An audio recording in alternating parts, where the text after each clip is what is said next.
বৈষম্য বিরোধী ছাত্র আন্দোলনের আমরা হচ্ছে সমন্বয়ক, এবং এটা হচ্ছে মোটামুটি একটা তো গালি হয়ে গেছে অলমোস্ট, তাই না? তো আমরা মাঝে মাঝে যারা অ্যানাউন্সমেন্ট দেয় আমরা তাদেরকে বললো যে হাসনাত আব্দুল্লাহ বক্তব্য দিবে, সমন্বয়ক বলার দরকার নাই।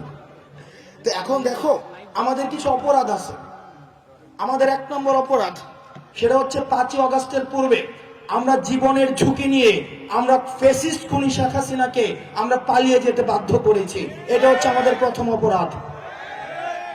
আমাদের 2 নম্বর অপরাধ, 5ই আগস্টের পূর্বে আমাদের সাথে যত ধরনের লিয়াজু করার চেষ্টা করা হয়েছে, সমঝোতা করার চেষ্টা করা হয়েছে, আয়না ঘরে রেখে ডিজিএফআই দিয়ে রাষ্ট্রের সর্বোচ্চ আইন শৃঙ্খলা রক্ষাকারী বাহিনী যখন জোর জবরদস্তি করে আমাদেরকে নেগোশিয়েট করতে বাধ্য করেছিল, তখনও আমরা ফ্যাসিস্ট খুনি শেখ হাসিনার সাথে কোনো ধরনের সমঝোতা যাই নাই। সেটা হচ্ছে আমাদের দ্বিতীয় অপরাধ। আমাদের 3 নম্বর অপরাধ, 5ই আগস্টের পরে বাংলাদেশের প্রত্যেকটি বিশ্ববিদ্যালয় গ্যাস্ট্রুম গণরুম নামে যে ধরনের টর্চার সেলগুলো ছিল, 5ই আগস্টের পরে বাংলাদেশের কোন বিশ্ববিদ্যালয়ে গ্যাস্ট্রুম গণরুম নামে কোন ধরনের টর্চার সেল নাই। এটা যে নাই সেটা করতে দেওয়া, সেটা হচ্ছিল আমাদের 3 নম্বর অপরাধ। বৈষম্য বিরোধী ছাত্র আন্দোলনের আরো অপরাধ, তারা টেন্ডারবাজিতে জড়িত না, তারা চাঁদাবাজিতে জড়িত না, তারা যে রাজনীতিবিদ রয়েছে, বিদ্যমান যে রাষ্ট্র কাঠামো রয়েছে, বিদ্যমান যে রাজনৈতিক বন্দোবস্ত রয়েছে, তারা তাদের জীবনের ঝুঁকি নিয়ে সেগুলোর প্রতিনিয়ত সমালোচনা করে। এটি হচ্ছে তাদের সর্বোচ্চ অপরাধ। সেজন্য আপনারা দেখবেন এখন বর্তমানে আমরা দেখেছি ওই দিন কোন একটা গুপ্ত জায়গা থেকে আইএসিস, আল কায়দা, তালেবান যেভাবে ভিডিও বার্তা দেয়, ঠিক সেভাবে আমরা হাসান মাহমুদকে একটা ভিডিও বার্তা দিতে দেখলাম। হাসান হাসনাত দুটা মোটামুটি হচ্ছে একই রূপ থেকে আসছে, কিন্তু যেটাকে আমরা বলি ক্যারেক্টারিস্টিক্স জায়গা থেকে completely stands different. Hasan Mahmud বলল কি, গণতন্ত্র পুনরুদ্ধারের ক্ষেত্রে তারা বিএনপির সাথে কাজ করতে চায়।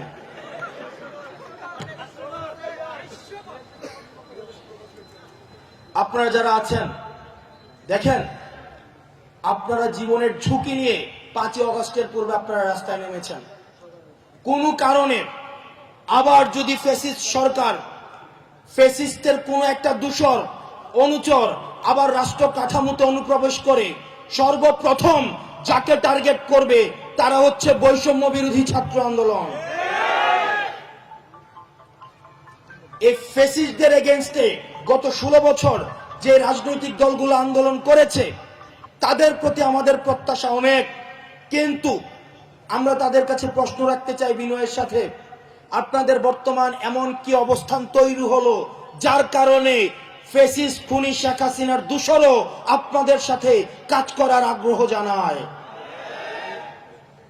তারা আপনাদের সাথে বৈষম্য বিরোধী ছাত্র আন্দোলনের নেতৃত্বদেরকে বলে আমরা হচ্ছে কিশোর গ্যাংয়ের সদস্য। আর আপনারা যারা আছেন, আপনাদের সাথে তারা গণতন্ত্র পুনরুদ্ধারের ক্ষেত্রে কাজ করতে তারা কমফোর্ট প্রকাশ করে। আমরা দেখেছি 5ই আগস্টের পরে একটা জেনারেশন কনফ্লিক্ট হচ্ছে। এই জেনারেশন কনফ্লিক্টে দেখতে পাচ্ছি যারা অভিজ্ঞ, যাদের দীর্ঘ রাজনীতির অভিজ্ঞতা রয়েছে, তারা এই তরুণ প্রজন্মের যে কৃতিত্ব, এই কৃতিত্বকে অবজ্ঞার সুরে তারা সেটাকে দেখছে।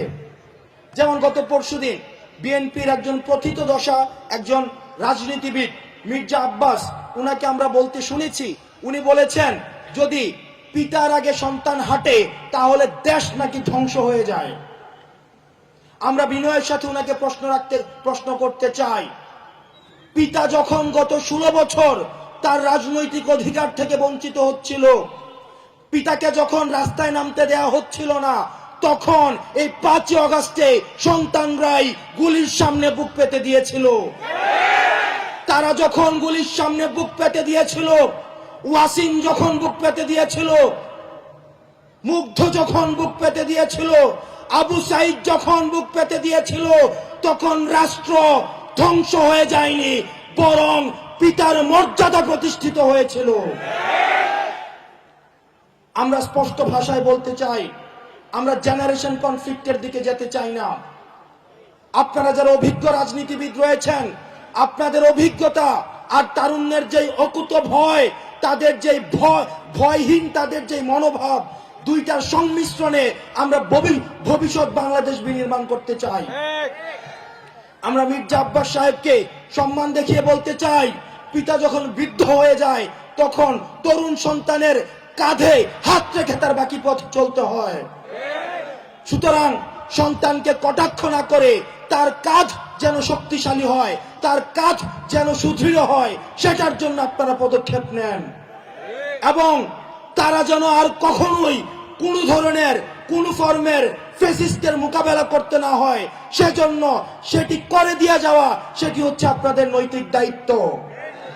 আমরা দেখেছি বিএনপির যিনি প্রধান নেত্রী, দেশনেত্রী বেগম খালেদা জিয়া গত 16 বছর উনি তার যে চিকিৎসা, এই চিকিৎসার অধিকার পর্যন্ত পায়নি।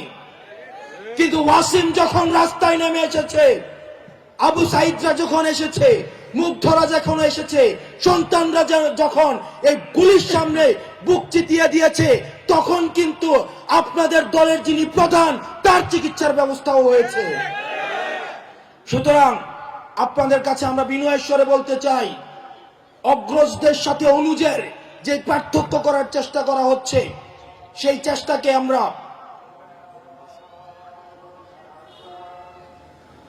আমাদের মা বাবার একটা ডায়লগ ছিল, তারা যখন কোনো কিছু পারতো না, মানে একদম আমাদের সাথে যখন আর্গুমেন্ট হয় আমাদের মা বাবাদের, তাদের সর্বশেষ একটা হচ্ছে আনরিফিউটেবল একটা অস্ত্র আছে, যে তোর ঘরে আমি হইছি না, আমার ঘরে তুই হইছিস। এটা বলার সাথে সাথে রাজনৈতিক কালচারকে, কোন রাজনৈতিক ফুডফুল কালচারকে ইউনিভার্সিটিতে আবার ইম্পোর্ট করতে চাইবে, তাদেরকে আবার আমরা প্রতিহত করব, সে যেই হোক না কেন। সুতরাং আমরা যে ডাকসু যেই ছাত্র সংসদ কেন্দ্রিক রাজনীতি, শুধুমাত্র একটা বিশ্ববিদ্যালয়ের ছাত্র সংসদ কেন্দ্রিক রাজনীতি থাকতে পারে। আমাদের শেষ পর্যন্ত ঐক্যবদ্ধ থাকতে হবে। আপনাদের সাথে আমাদের আবার দেখা হবে লড়াইয়ে, সংগ্রামে। আপনারা ভালো থাকবেন, সুস্থ থাকবেন।